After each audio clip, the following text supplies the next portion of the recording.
yenye kichwa cha somo kinachosema tabia ya Mkristo wa kweli. Ndio ujumbe wa leo, tabia ya Mkristo wa kweli. Wako Wakristo, leo tunazungumza kwa habari ya Wakristo wa kweli. Wapo ambao ni Wakristo ambao sio wa kweli. Watu wengi wamevaa majoho ya kuitwa Wakristo, lakini ukifuatilia ndani yao sio Wakristo halisi. Bwana Yesu asifiwe. Tunahitaji Mkristo wa kweli. Tunahitaji wale ambao wanaitwa wafuasi wa Kristo. Haleluya. Wale wa ukweli nje na ndani. Sio unakuwa ni Mkristo kwa jina, basi maana yake unakuwa wewe ndio wale ambao Yohana anasema wana majina ya kuwa hai lakini wamekufa. Haleluya. Tunahitaji muumini wa Karangabo uitwe Mkristo wa kweli. Na wewe ndio utakaofanya, utahubiri injili kwa matendo yako, kwa tabia zako zitafanya kanisa hili lifurike, kwa sababu wewe ni Mkristo wa kweli. Lakini utakapoonekana wewe ni tofauti na hayo, unakuwa ni mtu wa kuja tu kanisani na kutoka, basi utakuwa umevaa Ukristo, umevaa joho ambalo halikufai, na unapaswa ubadilike. Bwana Yesu asifiwe. Naomba tufungue Biblia zetu kitabu cha Petro wa kwanza. Hapo ndio tutakapoanzia. Petro wa kwanza na mlango wa kwanza na mstari wake ni wa 15. Neno la Mungu linasema, bali kama yeye aliyewaita alivyo mtakatifu, ninyi nanyi iweni watakatifu katika mwenendo wenu wote. Anasema, bali kama yeye aliyewaita alivyo mtakatifu, ninyi nanyi iweni watakatifu katika mwenendo wenu. Utakatifu ndio unaokusababisha uitwe Mkristo wa kweli. Utakatifu ndio unaokufanya uitwe Mkristo wa kweli. Kama wewe sio mtakatifu, maana yake wewe sio Mkristo wa kweli. Kama wewe ni mtu ambaye hueleweki, kuna kwa amesema hueleweki, sini kwa gani hata sielewi.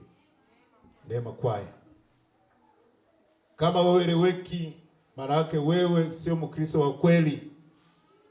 Ukisimama kwenye kijani unakuwa kijani, ukisimama kwenye nyekundu unakuwa rangi nyekundu, ukisimama kwenye kahawia unabadilika.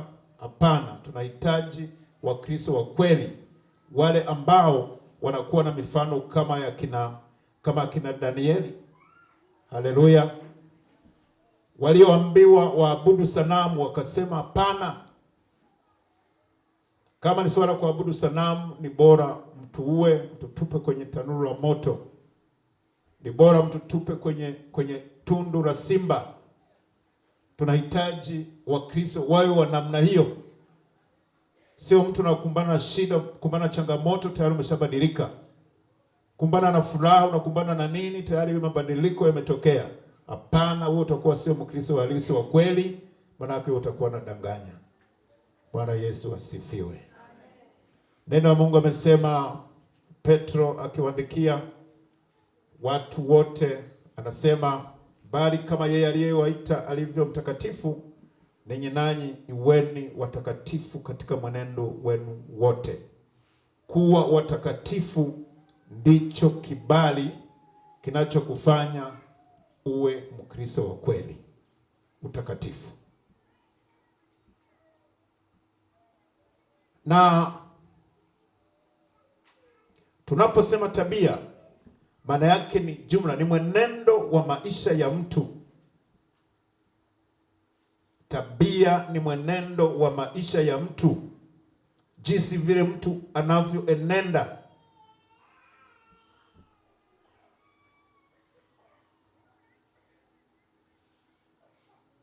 Namna unavyotenda, namna unavyoongea, namna unavyoishi na hata na jamii. namna unavyoifanya kazi ya Mungu, namna unavyovaa, namna unavyoongea. Hizo ni tabia zinazokufanya zikuwezeshe kuwa Mkristo wa kweli. Bwana Yesu asifiwe. Namna unavyoishi katika ndoa yako, namna unavyoongea, unavyojibu unapoulizwa jambo, hayo ndiyo yanakufanya kuitwa Mkristo wa kweli. Namna unavyokimbia kwenye kazi za Mungu, hayo ndio yanakufanya kweli kwamba wewe ni Mkristo. Bwana Yesu asifiwe. Bwana Yesu asifiwe. Kitabu kile cha Rumi mstari wa 12, Paulo anawaandikia wapendwa wa Kristo Roma, anasema wala msifatishwe namna ya dunia hii, bali mgeuzwe kwa kufanywa upya nia zenu, mpate kujua hakika mapenzi ya Mungu yaliyo mema, ya kumpendeza na ukamilifu. Unapoitwa Mkristo wa kweli, maana yake ni lazima ugeuke na ufanane.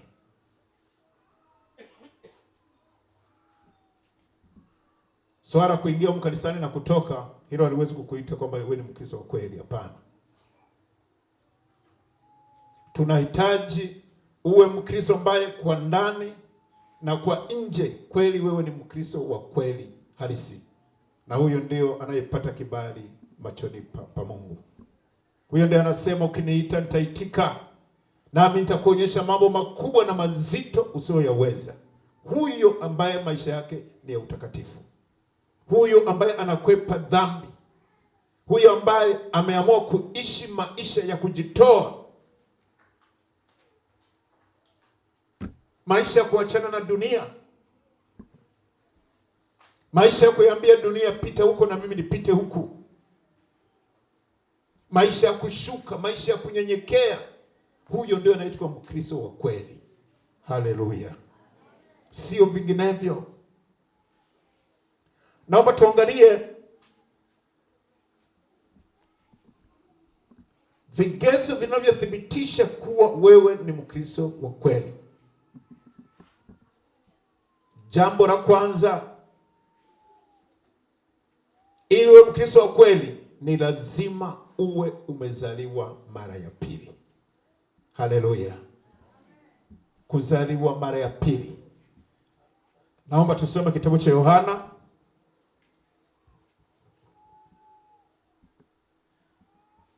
Kitabu cha Yohana. Yohana mlango wa 3.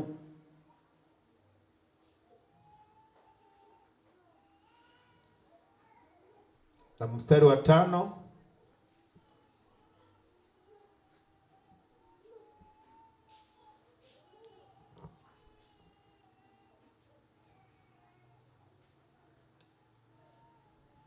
Kitabu cha Yohana mtakatifu sura 3 mstari wa 5 mpaka wa 6, anasema Yesu akajibu, amini amini na kuambia, mtu asipozaliwa kwa maji na kwa Roho hawezi kuingia ufalme wa Mungu.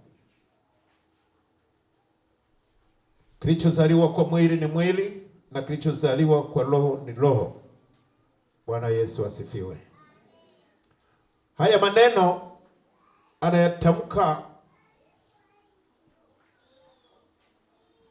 anayatamka Yesu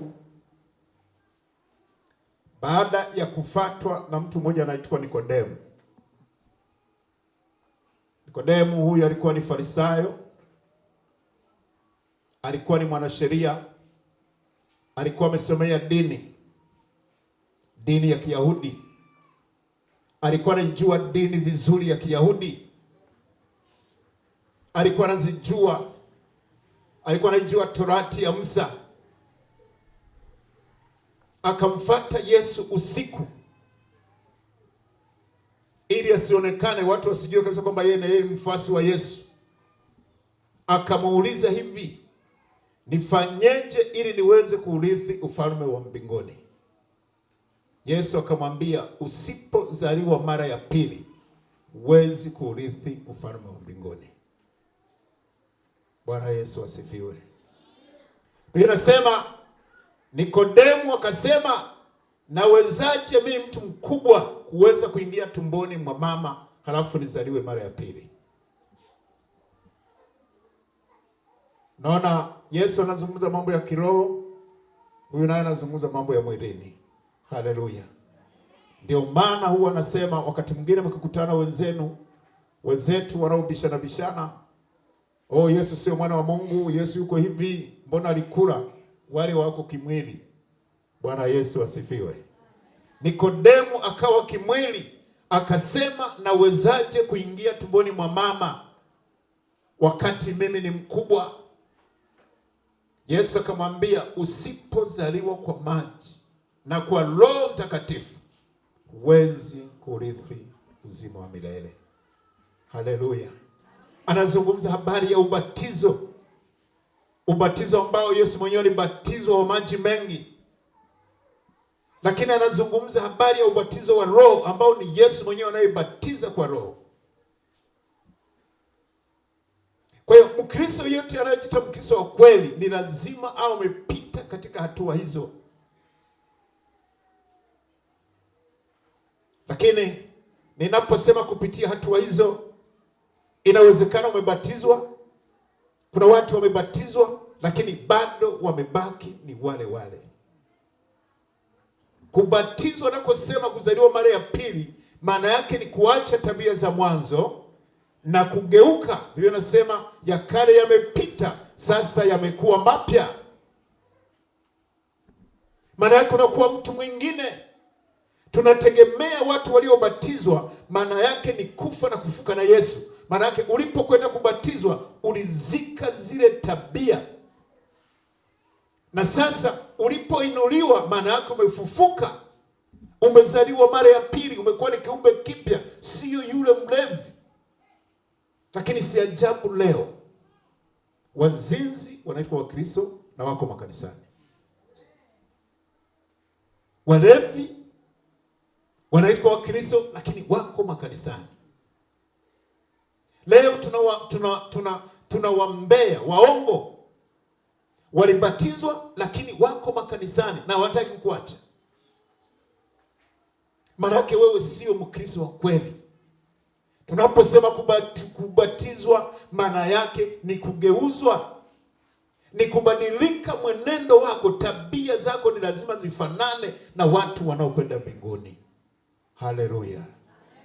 Usibaki yule yule. Tunao watu ambao hawajabatizwa na wengine tunawafundisha, tunaenda kuwabatiza Pasaka. Lakini tunahitaji mabadiliko. Usibaki ni yule yule unapokuwa umeshafikia kwenye ngazi ya ubatizo, maana yake umezaliwa mara ya pili. Kinachofuata ni kupokea nguvu za Roho Mtakatifu. Usibaki yule yule. Tuna watu ambao tuliwabatiza miaka 15 lakini hawana mabadiliko. Wanabaki ni wale.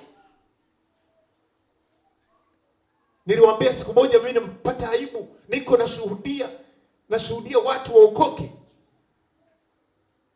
Mtu mmoja kaniambia, sasa wewe unatuambia tuokoke, mbona mle kanisani mwako kuna watu wanakunywa nao pombe huko na wamebatizwa? Fikiria, wakati mwingine unakosa hata nguvu za kuendelea kusema. Kwa sababu tuna watu wako ndani wakiwa huko kanisani wanakuwa ni Wakristo, lakini wakitoka nje wanavaa makoti ya upagani. Bwana Yesu asifiwe. Maana yake Mkristo wa kweli ni yule anayefanya mambo yanayompendeza Mungu. Ukiwa safarini, ufanye mambo yanayompendeza Mungu. Ukiwa kazini, maana yake ufanye mambo yanayompendeza Mungu. Ukiwa kwenye uvuvi, tuna wavuvi wengi wako humu, lakini wakiwa kule, wakati mwingine wakiambiwa tu tukaoge dawa huku, wanakwenda kuoga. Huyo sio Mkristo wa kweli. Tunahitaji Wakristo wa kweli watakaosimama kama alivyosimama Danieli. Akasema sisi Hatutajichafua kwa chakula cha mfalme, bali sisi tunaomba tujaribiwe, tunywe maji na mtama. Haleluya, ili wokovu wetu usiharibiwe. Katika vitu ambavyo utaki kuchafua mtu wa Mungu ni wokovu ulioupata. Wokovu huu ni wa gharama. Huu ni wokovu ambao utaki kuchezea hapana. Hutaki kubadilisha na vitu vyovyote vinavyopita hapana. Hutaki kubadilisha na fedha zinapita. Hutaki kubadilisha na maisha yoyote au chochote unachokiona ukabadilisha hapana. Wako wa Kristo wanafika mara wanachoka, anaona nikitembea sasa nikiwa hivi nitakuwaje, ngoja nikatishe. Maana yake unabadilisha wokovu na hayo unayofanya. Bwana Yesu asifiwe. Kuzaliwa mara ya pili maana yake ni kubadilika.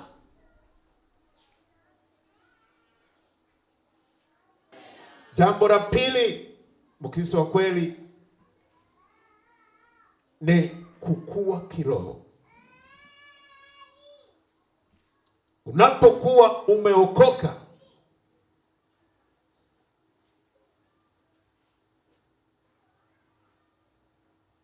katika ulimwengu wa kiroho unafananishwa na mtoto aliyezaliwa.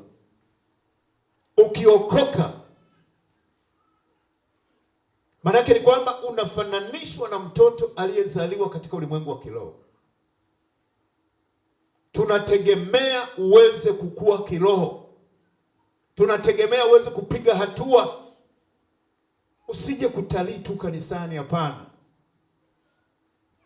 Tunahitaji watu wanaokwenda mbinguni, usibaki ni yule hapana. Kuna watu ambao wana miaka 10, miaka 15, miaka 5, miaka mingapi, walishabatizwa, walishapokea wokovu, lakini wamedumaa. Hebu fikiria una mtoto ana miaka 5 hatembei. Wewe mzazi utajifikiriaje? Utajifikiria vibaya. Nakumbuka siku moja nikiwa kwenye madhabahu hii, mama mmoja akaja akasema, mimi na mtoto ana miaka 2.5 hatembei. Na hiyo mama hatusali naye. Miaka mingapi? 2.5 hatembei. Na wala sio mgonjwa wala sio nini, aonyeshe katika kwamba ni mlemavu hapana. Alikuwa na miaka 3, Shemasa ananikumbusha. Miaka 3 akaletwa kwa madhabahu hii. Tukamwambia Mungu, haya mapepo yaliyomfunga kuanzia leo yamwachie. Bwana Yesu asifiwe. Leo unaona karibu anaanza chekechea. Haleluya. Madhabahu hii wala hatusali naye. Sasa fikiria wewe umeokoka lakini bado ni yule wa kushikiliwa shingo hapana, unashikiliwa. Ukifokewa kwenye kwaya unasema na kwaya naliacha. So just imagine. Umeokoka ukiambiwa njoo ufanye usafi mpaka wabembeleze makatibu wangu waite mara 10 hapana. Ni lazima unapookoka ukue. Tunategemea kwamba ukue kiroho, na kukua kiroho maana ni kubadilika. Ukomae. Hata Mungu ajivunie kwamba na watu kana ngabo wapo. Wapo watu wanaosifu na kuabudu. Wapo watu wanaoniomba kila siku. Wapo watumishi pale. Ajivunie uwepo wako. Na hata ndoa yako inabadilika. Lakini kama huwezi kukua kiroho ukabadilika, maana yake hata kwenye ndoa yako unaleta matatizo. Maana yake ule ugonjwa wa kiroho unauhamisha mpaka nyumbani kwako. Ule ugonjwa wako wa kiroho unauhamisha mpaka kanisa, mpaka kazini kwako. Ule ugonjwa wako wa kiroho unaupeleka mpaka kwenye biashara yako. Bwana Yesu asifiwe. Bwana Yesu asifiwe. Ule ugonjwa wako wa kiroho unaupeleka mpaka kwenye mavazi tunayovaa. Ninafundisha tabia za Mkristo wa kweli. Ugonjwa wako wa kutokuwa kiroho, unaweza kuvaa mavazi ukasema kwa nini nikivaa hivi? Kwani nani atanisema? Na mwingine anasema ngoja nivae hivi nione wa kunisema. Yaani mtu anakuja kanisani kama ametega kamtego fulani hapo. Ole wako mguse sasa. Haleluya. Yaani mtu anavaa anasema ngoja nivae hivi nione mtu atakayenigusa. Ndugu, tunakupa pole. Bwana Yesu asifiwe. Kama ni mama umeolewa, naomba hiyo tabia uibadilishe. Kama ni binti hujaolewa, hiyo tabia itakuvurugia hata unakokwenda. Itakuzuilia baraka ya wachumba, hawatakuja. Ni nani anaweza kumfuata mtu ambaye anaonekana haeleweki? Haiwezekani. Naomba niwaambie siri. Wachumba, ukiona mchumba amekuja huko, marefari wako huko. Haleluya. Marefari tunao huko. Sasa unamtukana Mama Sofi kwa sababu ya kusema vibaya. Alafu anakuja shangazi yake anasema nataka mchumba. Unafikiri hata kuangalia wewe? Anahamisha yaani kama haupo. Kumbe upo, unapendeza, uko vizuri. Bwana Yesu asifiwe. Amen. Tabia za Mkristo wa kweli. Haleluya. Ni lazima tubadilike. Na mabadiliko yakitokea, hata jamii itagundua kwamba tumebadilika. Jamii itagundua, hata majirani watajifunza kabisa kwamba ngoja niende kanisa lile pale. Lakini wakiona tabia tulizo nazo sisi ndani ni sawasawa na tabia walizo nazo, hakuna atakayeingia huko, bali ninyi mtakuwa mnatoka mnaenda. Bwana Yesu asifiwe. Bwana Yesu asifiwe. Ni lazima tukubali kubadilika. Kama umekubali kuokoka, umekubali kuacha yote, lazima ubadilike.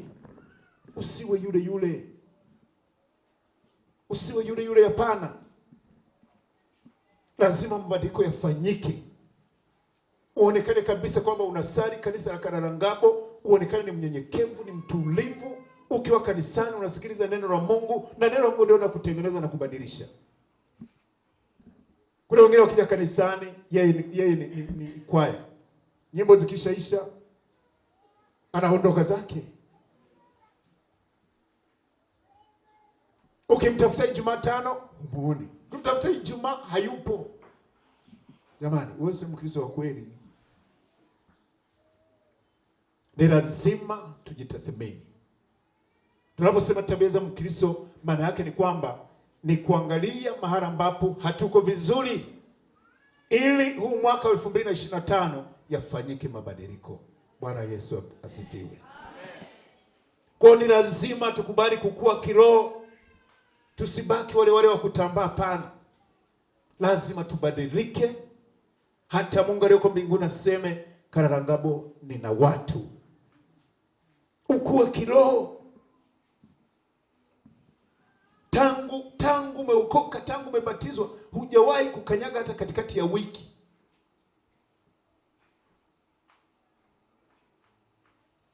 Mwingine amedumaa miaka haieleweki. Tunahubiri habari za sadaka, baraka za sadaka, yeye wala hasikii kabisa, ni yule yule. Haleluya. Nataka nikwambie, Biblia inasema kwamba ule mfano wa talanta, yule mtu aliacha talanta, kawagawia huyu 5, huyu 2, 1. Biblia inasema aliyepewa talanta 5 akazalisha. Aliyepewa talanta 2 akazalisha. Lakini mwingine aliyepewa talanta 1 akasema hata hii inafikia. Biblia inasema mwenye mali alipokuja, wakatoa maelezo, wakatoa hesabu. Maamuzi yake ilikuwa kwamba hata hiyo talanta 1 alionayo mnyang'anyeni, apewe mwenye nini? Mwenye nyingi. Usibaki yule. Usibaki yule. Kama ni mwimbaji, imba kweli kweli. Kama ni mpiga muziki, piga muziki hata mwanga yote wajue kwa kwamba mara fulani kuna mpiga kinanda yuko eneo fulani.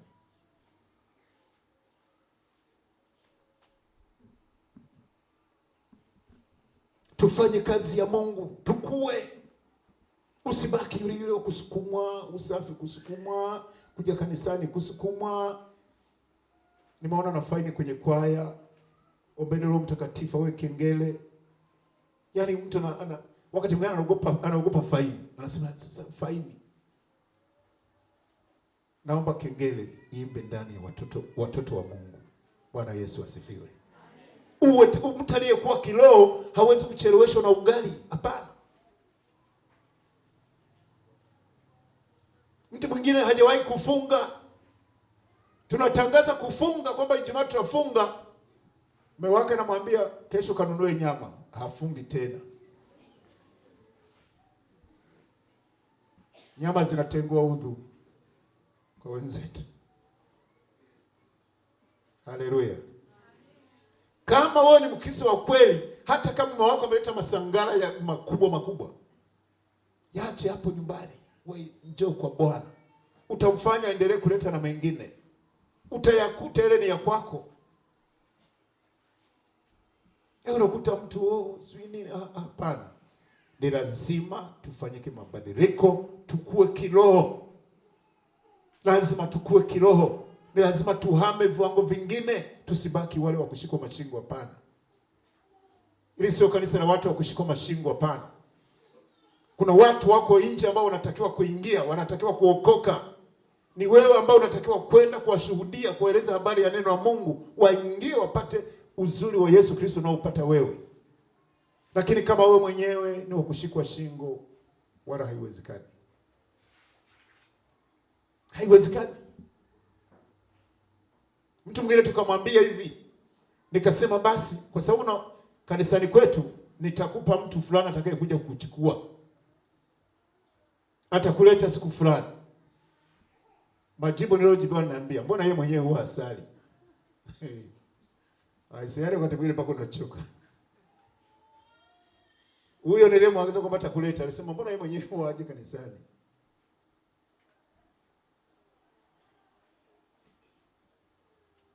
Bwana Yesu asifiwe. Jambo la tatu ni kushirikiana pamoja na wengine. Naomba tufungue kitabu cha Matendo ya Mitume sura ya 2. Matendo ya Mitume sura ya 2.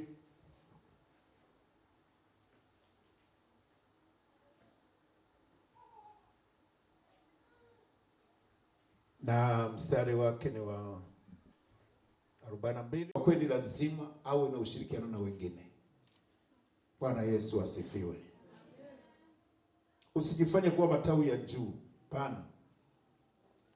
Mstari wa 42 inasema wakawa wakidumu katika fundisho la mitume na katika ushirika na katika kuumega mkate na katika kusali. Kila mtu akaingiwa na hofu, ajabu nyingi na ishara zikafanywa na mitume.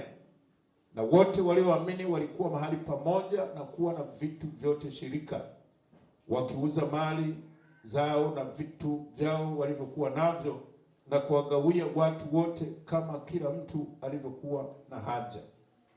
Na siku zote kwa moyo mmoja walidumu ndani ya hekalu, wakimega mkate nyumba kwa nyumba, na kushiriki chakula chao kwa furaha na kwa moyo mweupe, wakimsifu Mungu. Bwana akalizidisha kanisa kila siku kwa wale waliokuwa wakiokolewa. Bwana Yesu asifiwe. Hili lilikuwa ni kanisa la mitume la kwanza kabisa. Ninasema hawa watu walidumu katika mafundisho ya mitume. Walilisikiliza neno. Walihudhuria ibada. Walikusanyika kwenye ibada za nyumba kwa nyumba. Ninasema walimega mkate kwa pamoja. Walishiriki kwa pamoja. Mambo yote waliweka pamoja. Haijalishi na vingi au na vichache, lakini hawa watu walikuwa kitu kimoja. Vinasema kanisa likakua, kanisa likaongezeka kila wakati. Kanisa halitaweza kuongezeka ikiwa sisi wote kwa tu vipande vipande. Lazima tuonyeshe unity, maanake tukiunganika tukawa kitu kimoja, hata watu walioko nje wakiona muunganiko tulionao watavutika. Vinasema kanisa hili likaongezeka mpaka kufikia watu 3,000. Wakawa kudumu maana yake sio kupanga kwamba mara Jumatano nitaenda nyingine nitaenda, hapana. Ni lazima tubadilike ili uwe Mkristo wa kweli. Ni lazima ubadilike, ukubali kama wewe kwenye mafundisho huwa huji, kama kwenye maombi huwa huji, kama hata ibada zingine za kukokota, tafadhali badilika. Usipobadilika Mungu hawezi kukubariki. Mengine yanatupita kwa sababu sisi wenyewe hatuja kuwa tayari kupokea hizo baraka za Bwana. Tunakuwa tunapewa zile baraka ambazo wanapewa wema na wabaya, kama mvua. Haleluya. Amen. Unafikiri mvua ikinyesha inanyesha kwa mrokole tu? Hizo neema wanapewa wote. Na wanavuna, wanapanda, wanafanya nini? Lakini kuna vitu vya ziada ambavyo kama wewe ni Mkristo wa kweli, umeokoka kisawasawa, yako mambo mengine ya ziada ambayo Mungu anakupa kama zawadi. Mungu anakupa amani. Mungu anasimamia mipango yako inatembea sawasawa. Hata kama mazingira yako unajiona ni tofauti, lakini Mungu anayaboresha kwa namna ambayo huwezi kuelewa. Haleluya. Unaweza kuwa una chochote lakini umeokoka. Mungu akazuia magonjwa mazito. Kila mwaka unadunda, mwaka kwa mwaka unadunda. Haleluya. Kuna magonjwa ili utibiwe yanahitaji mamilioni. Sasa mtu akiona hana hela mfukoni anasema mimi sijabarikiwa. Hujabarikiwa. Ndio maana tunaposema katika vitu ambavyo watu hatuelewi ni pamoja na kumshukuru Mungu. Bwana Yesu asifiwe. Vinasema wakadumu katika mafundisho ya mitume, wakadumu katika ushirika. Na katika ushirika tunasema maana yake ni kwamba mwenzako akipata shida, hebu vaa viatu vyake kwamba hii shida ni ya watu wote.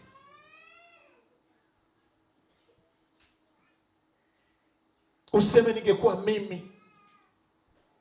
Lakini akipata jambo la baraka, hebu na wewe husika. Vinasema tulia unaolia, lakini tufurahi na wanaofanya nini?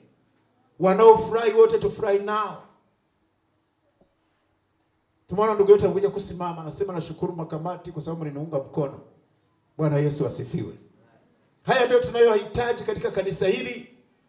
Haijalishi wewe ni mgeni, haijalishi umefika lini. Tusiangalie kwamba umefika lini. Hapana. Imani mwa Bwana sisi wote ni wenyeji. Ni wenyeji. Kushirikiana na wengine, usijitenge kwa sababu yoyote tu kasema mimi, hapana. Usijitenge. Mungu atakubariki hivyo ulivyo.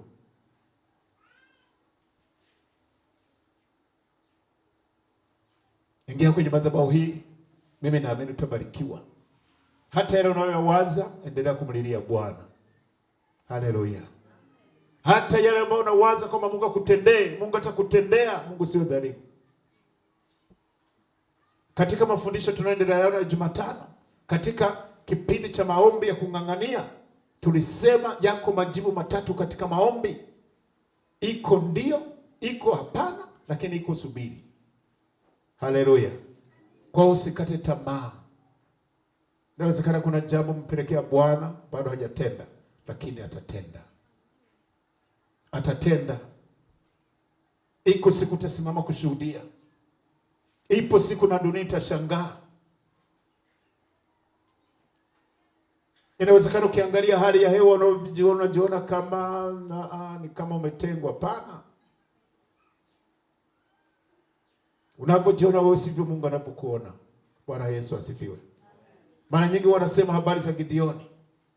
Gideoni alijiona ni maskini, alijiona hana uwezo, lakini Mungu akasema wewe ni shujaa wa Bwana. Na wewe ni shujaa. Inawezekana kuna vitu hujavipata, lakini kupitia kizazi, kupitia kazi za Mungu unazozifanya, kupitia watoto, kupitia nani, kuna siku utaona haya ninayosema siku ya leo. Utayaona.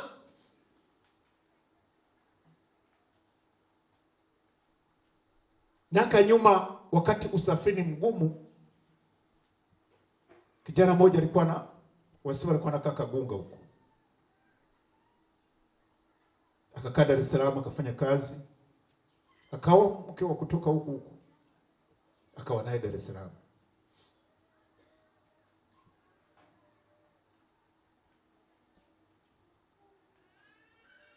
Haleluya. Akasema sasa tunatakiwa tukawasalimia wazazi, lakini safari hii tutakwenda na ndege. Unajua mtu ambaye amezaliwa mwaka 2015, wakati usafiri uko vizuri. Siku za nyuma Kigoma ilikuwa ni kisiwani. Ni kisiwani. Hata watumishi wa serikali, hawa hapa ni mashahidi, walikuwa wanajua kabisa kwamba Kigoma kama ni semina, kama ni nini, kama huwezi kusafiri kwa ndege, maana yake unajua huwezi kufika. Mimi niliwahi kubahatika semina hizo wakati niko kwenye shirika, kwenye NGO. Sisi wana Kigoma walikuwa wanajua kabisa kwamba ili uweze kufika kwa wakati ni usafiri wa ndege, na mimi nimezipanda. Bwana Yesu asifiwe. Maana yake njia ilikuwa haipitiki. Ilikuwa kutoka hapa mpaka Kalinzi tu hapo unachukua siku 2. Na usafiri ni maroli, unakwenda juu ya ndizi kule kama huko kwenye Bahati huko. Na sehemu kubwa unatembea kwa mguu. Lakini leo na treni ya SGR miaka michache itafika, kwa hiyo mtu anachagua. Haleluya. Maana yake ni maendeleo. Leo hiyo unachagua, unasema mimi nitaondoka saa 2 za usiku. Kuna basi zingine zinaondoka saa 8. Kuna mabasi yanaondoka saa 12. Maana yake unaamua kwamba niende muda fulani. Haleluya. Hata hizo ni hatua, ni maendeleo. Huko nyuma hakuwepo kitu cha namna hiyo. Bwana Yesu asifiwe. Jambo lingine, ili uwe Mkristo wa kweli, ni kujitoa dhabihu kwa Mungu.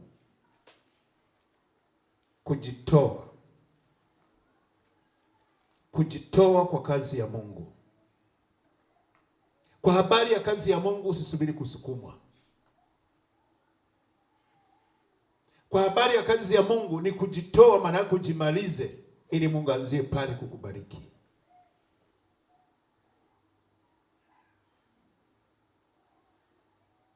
Kwa habari ya kazi ya Mungu usiulize maswali kwamba mbona sivinene. Hapana. Kazi ya Mungu fanya kwa moyo mmoja. Fanya kazi ya Mungu kwa moyo mmoja, moyo mweupe kabisa. Kama safari hii hujapata, mwambie Mungu, naomba wiki nyingine na mimi nisimame miongoni mwa watakaobarikiwa. Usiwe mtu wa lawama. Usiwe mtu wa kusema sio na nini. Hapana. Harambee zinakuja nyingi tu. Lakini siku harambee ikifika hapa, maana yake unamwambia Mungu nitatoa nini, na Mungu anakuwezesha. Haleluya. Kujitoa.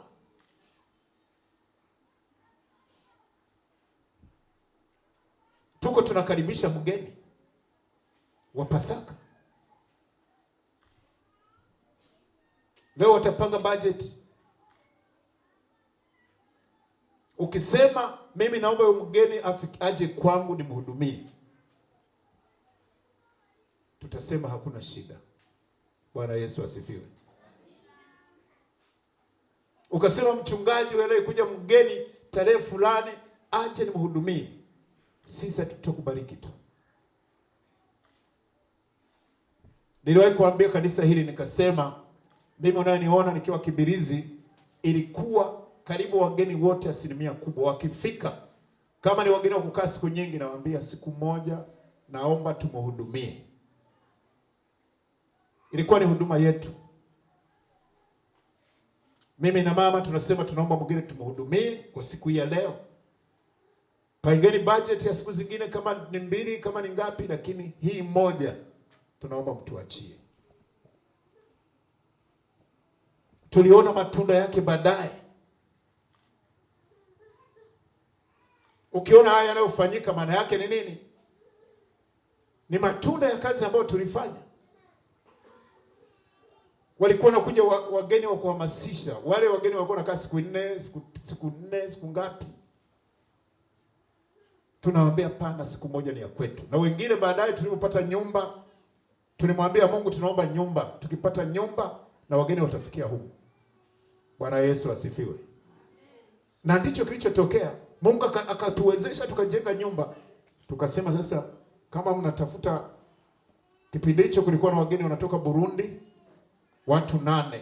Alikuwa mchungaji Pardon na wasaidizi wake na mashemasi na walimu. Tukasema sisi wakati tunaomba Mungu atupe nyumba, tulisema wageni watakao kuja watafikia kanisani. Hasa mnajadili, wako wanajadili sasa mgeni tunamfikishia wapi? Nikaambia hao wote, kundi lote lete nyumbani. Nimesema ili uwe Mkristo wa kweli ni pamoja na kujitoa.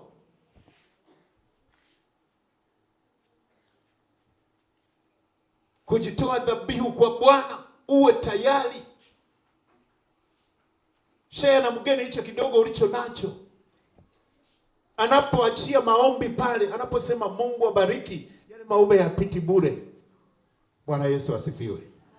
Yale maombi yanafanya kazi baadaye, baada ya miaka fulani yatafanya.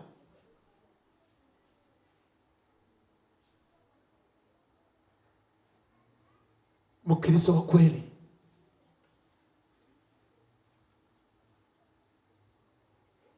jinsi mnavyokarimu wageni, jinsi mnavyoonekana, maana yake wakati mwingine ndio sifa mnazoona wanakuja. Mtumishi wa Mungu amesema yeye aliambiwa na mtumishi wa Mungu nani, Amon, alikuja hapa mkampokea vizuri. Akasema nenda Kararangabo angalau, akasema yani sasa likakaa moyoni. Ananiambia mtumishi wa Mungu, akasema leo nikasema nikakosa, lazima niende Kararangabo. Bwana Yesu asifiwe. Haya mnayofanya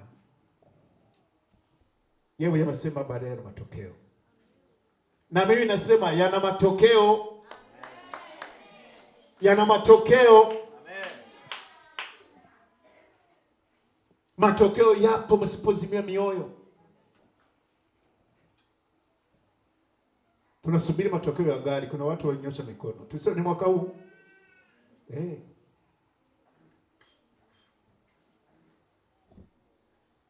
Miaka nyuma hapa ilikuwa na paki pikipiki ya mchungaji. Si mnajua nilikuja na pikipiki.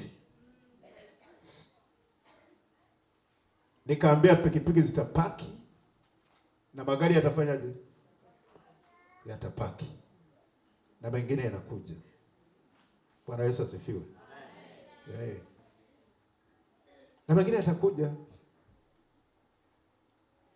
Lakini Esther mnainama. Ukipata hela wewe nunua gari, lete tu. Lete, wala sasa mimi mwanamke, hapana, wewe nunua tu.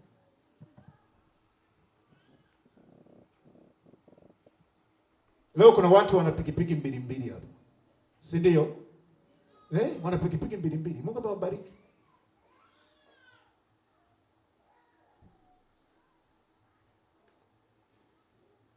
Ni lazima kile tunachopanda, kile tunachoweka kwa Mungu, Mungu atatulipa. Atatulipa. Shida ni kujichanganya. Kujichanganya tu. Biblia inasema hata yale mema uliyofanya Mungu anafuta. Naomba kanisa la Karalangabo tusimame katika wokovu. Wokovu huu ni wa thamani sana, uligharimu maisha ya mtu.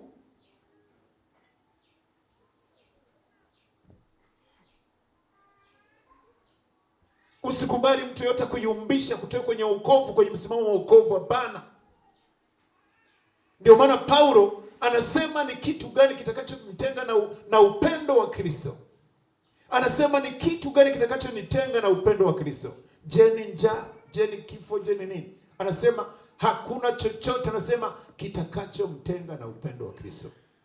Natamani kila mmoja aondoke na hili kwamba hakuna kitakachomtenga na upendo wa Kristo. Usikubali kutengwa na upendo wa Kristo. Kwa Kristo kuna amani. Kwa Kristo kuna uzima. Kwa Kristo kuna uponyaji. Biblia inasema ikiwa mtakubali na kutii, mtakula mema ya nchi. Bwana Yesu asifiwe. Mema ya nchi yanakuja, haijalishi leo unalala njaa, lakini tegemea kwamba mema ya nchi yanakuja. Inakuja nchi ya ahadi. Wala usivunjike moyo, wala usifanye chochote. Wewe simama na Bwana. Mungu atakuponya. Inawezekana unapitia mazingira magumu, inawezekana huna kibali, lakini kwa jina la Yesu kila mmoja akapata kibali. Kila mmoja apate kibali. Mungu akakujibu mahitaji ulionayo. Mungu akabariki mipango yote ulionayo kwa mwaka huu 2025. Kama una haja na watoto na haja ya kuolewa, Mungu akupatie. Mungu achie baraka hizo. Haleluya. Mungu akukumbuke mama. Mungu akukumbuke kijana ulioko leo. Mungu akumbuke wanafunzi wanaosoma. Na uzuri wengi wanakuja wanatoa shuhuda kwamba mwanangu aliombewa sasa yuko mbali. Bwana Yesu asifiwe. Nilikuwa naongea na mzee hapa, nasema na Alimasi naye amepata kazi. Haleluya. Nataka niwaambie kazi ni kazi, wapendwa. Kazi ni kazi. Cha msingi utembee katika misingi ya neno la Mungu. Hiyo hata kama ni kazi ndogo, Mungu anainua. Nyewe mnauza mihogo hapo, endeleeni kuuza mihogo.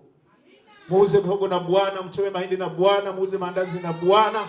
Mungu atawainua. Atawaondolea mabaya yote. Yaani magonjwa ya Kimisri yale hamtayasikia. Hizo ndizo baraka za Bwana. Bwana Yesu asifiwe. Endelea kusimama na Bwana. Yeye atakuja kwa wakati na atakubariki. Mungu awabariki. Amen.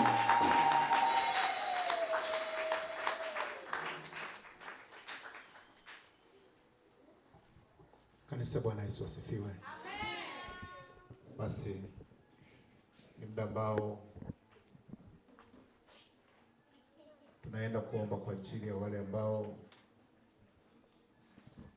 yamkini wewe sio Mkristo wa kweli. Yamkini kuna sababu zinazozuia kubarikiwa kwako. Yamkini kuna vitu vimefunga baraka zisikufikie. Naomba usogee mbele, tuombe na wewe ili Mungu akafungue milango. Tunatamani kwenda wote.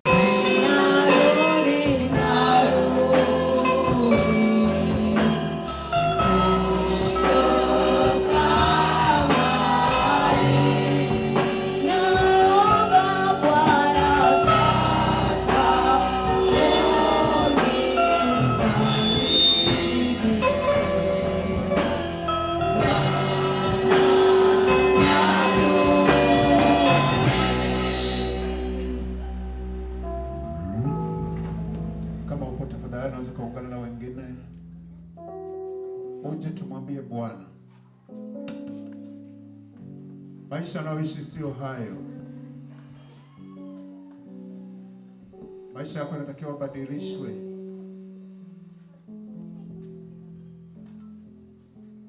Na dhambi ndio inayoharibu.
kufanya jambo jema. Ninachotaka kusema ni kwamba tembeeni katika kanuni za Mungu. Ukitembea katika kanuni za Mungu huwezi kukuacha. Lakini ukihama kwenye mstari wa Bwana, ujue unakaribisha laana, unakaribisha magonjwa, unakaribisha mapepo, unakaribisha kila balaa zote unazikaribisha katika maisha yako. Jitenge, badilika. Hata nyumba, hata familia une kabisa kwamba mmebadilika. Usibaki wale, usibaki yule, hapana. Inasema ya kale yamepita, sasa yanakuwa ni mapya.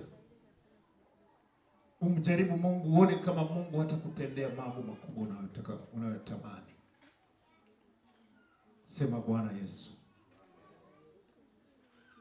ninakuja kwako. Mimi ni mwenye dhambi. Nimesikia neno lako, limenigusa. Nimegundua kwamba mimi sistahili. Hivyo nimekuja kwako, naomba unisamehe kwa yale yote niliyotenda, kwa kujua na hata bila kujua. Naomba nitakase kupitia damu yako iliyomwagika pale msalabani. Naomba nifute katika kitabu cha hukumu, bado niandike katika kitabu cha uzima. Asante Yesu kunisamehe na kunitakasa dhambi zangu zote. Hivyo Yesu, naomba niumbie moyo mpya unaochukia dhambi katika jina la Yesu. Baba, katika jina la Yesu, asante kwa ajili ya watoto wako hawa. Hawa wote ni kazi ya mikono yako. Ninawakabidhi mikononi mwako. Naomba Yesu wasamehe. Kama neno lako linavyosema kwamba mbinguni kama mtu mmoja ametubu hapa duniani, mbinguni malaika wanaimba na kucheza. Yesu, hawa ni zaidi ya mmoja. Ninaomba Mungu watakase. Ninaomba wafunike na damu ya Yesu Kristo. Usiwapungukie kwa jambo lolote, katika jina la Yesu Kristo. Naomba Mungu achilie neema zako juu yao, hata zile baraka zilizofutwa kwa watenda dhambi. Yesu, naomba milango kafunguke kwa ajili yao. Walinde, watunze, waepushe na zile dhambi zinazowazinga kwa wepesi, katika jina la Yesu. Kama ni hasira, kama ni kutokutumikia, kwa jina la Yesu Kristo, naomba Roho Mtakatifu akakae pamoja na wao. Ninakushukuru Mungu kwa sababu umesikia. Ninakushukuru kwa sababu Mungu, kuanzia leo watafanyika kuwa viumbe vipya, kwa sababu ya kale yamepita, sasa yamekuwa mapya. Naomba watu wakafanyike baraka hata katika nyumba zao, hata katika kazi zao, hata katika utumishi wao. Kila chochote unachokigusa, Jehova, kikabarikiwe. Ninakushukuru kwa sababu Mungu umesikia na kutenda, katika jina la Yesu uliye Bwana Mwokozi wetu. Amen. Amen. Niombe wagonjwa kama wapo, tafadhali tazukaja. Kama unaumwa, tafadhali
wasikilizaji wetu, kuwapa pole kwa maumivu hayo, lakini tuwarudishie tumaini ya kwamba mnaye mtetezi.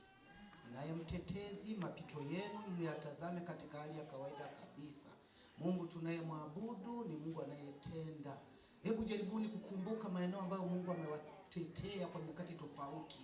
Kumbuka namna ambavyo Mungu alimponya mtoto wako wakati ule ulikuwa hulali usingizi. Kumbuka yale matatizo ambayo mapito mengi umewahi kupita, lakini Mungu akasimama. Lakini tunapokwenda kuomba, tunasimama katika ahadi ya kwamba Mungu kwa nyakati tofauti, kwa kutumia watumishi wake, watu waliponywa magonjwa yao, watu walisimama, vipofu waliona, viziwi walisikia kwa uwezo wa Mungu, na hasa kwa kupitia makusanyiko makubwa kama haya. Simameni katika ahadi za Mungu. Mungu hajawaacha. Hata leo kwa mwaliko huu wa baba mchungaji, Mungu anakwenda kukutana na haja zenu. Kama ni mtoto anaumwa, Mungu anakwenda kukutana na homa ya mtoto. Kama ni wewe mwenyewe udhaifu wa mwili, Mungu anakwenda kukutana na wewe. Pokeeni tumaini hili, kwa sababu Mungu mnayemwabudu ni Mungu aliye hai. Kanisa, tutakwenda kuomba pamoja na ninyi. Tunajishirikisha na ninyi ya kwamba maumivu yenu ni yetu, kwa sababu madhaifu yenu ya kimwili ni nguvu ya kanisa, kwamba shetani anaposimama na kuikionza afya yenu anadhoofisha kanisa, na sisi hatuwezi kukubali. Tunamuita aliye juu ya kwamba aseme na kanisa, aseme na ugonjwa wako na madhaifu yako, ili kupona kwako iwe ni thibitisho la nguvu ya kanisa. Na sasa baada ya kusema hayo, kama utangulizi wa kuandaa ya kwamba simameni katika maandiko, simameni katika ahadi za Mungu, tunapokwenda kuomba sasa, ukiri kwamba umepokea. Kwa wewe ulivyokuja sivyo utakavyotoka, na utakapokuwa nyumbani endelea kumwadhimisha Bwana ya kwamba Mungu ametenda. Tuombe kanisa. Baba yetu na Mungu wetu, tunasimama katika ahadi zako. Ahadi zile Mungu ambazo zilisababisha Lazaro akafufuliwa. Ahadi zile Mungu ambazo zilisababisha mama yule ambaye alikuwa anahangaika na kupoteza damu nyingi akapata afya tena. Tunasimama katika ahadi zako Mungu ya kwamba uliwaponya wagonjwa kwa nyakati tofauti kwa kupitia karama na mikono ya watumishi wako. Leo Mungu, kama watumishi, kama kanisa, tunakwenda kuwaombea ndugu zetu ya kwamba wapokee afya, na kanisa lako lifurahi kusikia mama Foibe, mama Ana, mama John amepokea uponyaji. Mtoto huyu amepokea uponyaji. Katika jina la Yesu tunaomba kama kanisa, tunaomba kama kanisa. Baba yetu na Mungu wetu, Bwana kwa mchungaji, watumishi wa Mungu wanapoendelea kuwagusa kwa mkono ndugu hawa katika Kristo Yesu, wakapokea uponyaji. Pokea uponyaji ndani, pokea uponyaji mtoto, pokea uponyaji mama, pokea uponyaji, pokea uponyaji bibi, pokea katika jina la Yesu. Asante Yesu kwa ajili ya mtoto huyu, asante kwa ajili ya mama huyu, asante kwa ajili ya mama huyu, asante Bwana Yesu. Pokea uponyaji, pokea uponyaji. Tumekubaliana ya kwamba tunapokwenda kuomba tunasimama katika ahadi za Mungu. Pokea sasa uponyaji, pokea uponyaji, pokea uponyaji, pokea uponyaji, pokea uponyaji, pokea uponyaji, pokea uponyaji, pokea uponyaji. Asante Yesu kwa sababu ni mwaminifu. Asante Yesu kwa sababu unaendelea kupona. Asante Yesu, asante kwa ajili ya mtoto huyu.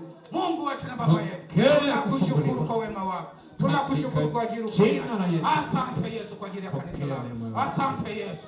Asante Yesu kwa sababu tumesimama katika magano yako ya kwamba umeahidi watu wako hawataangamia kamwe, bali Bwana utaruhusu uponyaji juu yao. Tunakushukuru Yesu. Tunakushukuru kwa sababu Mungu unapenda kanisa la Kararangabo. Mungu wetu na Baba yetu, tunakushukuru kwa sababu unaonekana, na hata jioni ya leo, mchana huu Bwana, kanisa lako likapokee kweli yako na uponyaji wako.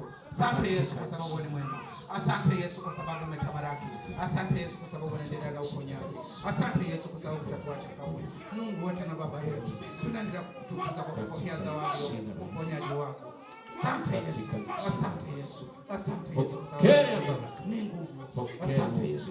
Asante Yesu. Asante Yesu. Asante Yesu. Asante Yesu.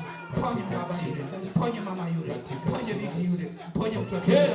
Asante Yesu. Asante Yesu. Asante Yesu. Pokea uponyaji sasa. Pokea uponyaji sasa. Pokea uponyaji sasa. Pokea uponyaji sasa. Pokea uponyaji sasa. Pokea uponyaji sasa. Pokea uponyaji. Pokea uponyaji sasa. Pokea uponyaji sasa. Pokea uponyaji sasa. Pokea uponyaji sasa. Pokea uponyaji sasa. Pokea uponyaji sasa. Pokea uponyaji sasa. Pokea uponyaji sasa. Pokea uponyaji sasa.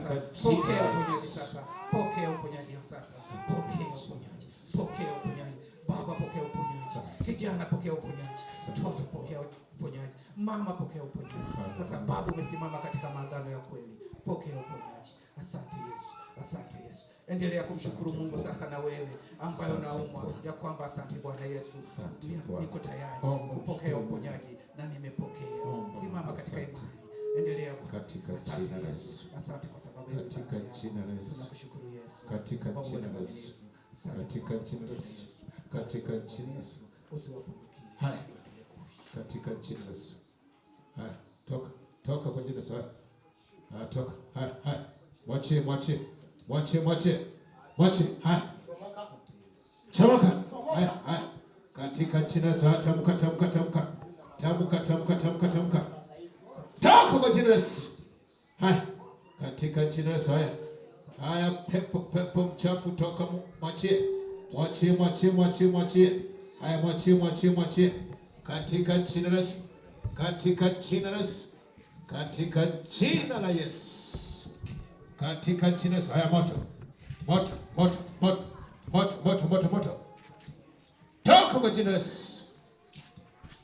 Toka kwa jina la Yesu. Katika jina la Yesu. Haya.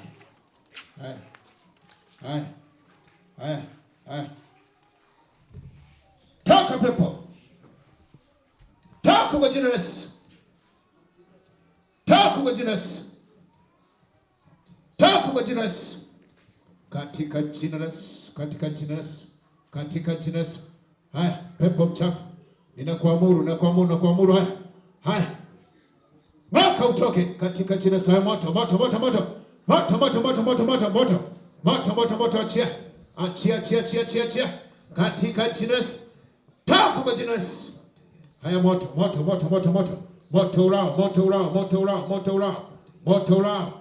Achia. Katika jina la Yesu. Katika jina la Yesu. Toka kwa jina la Yesu.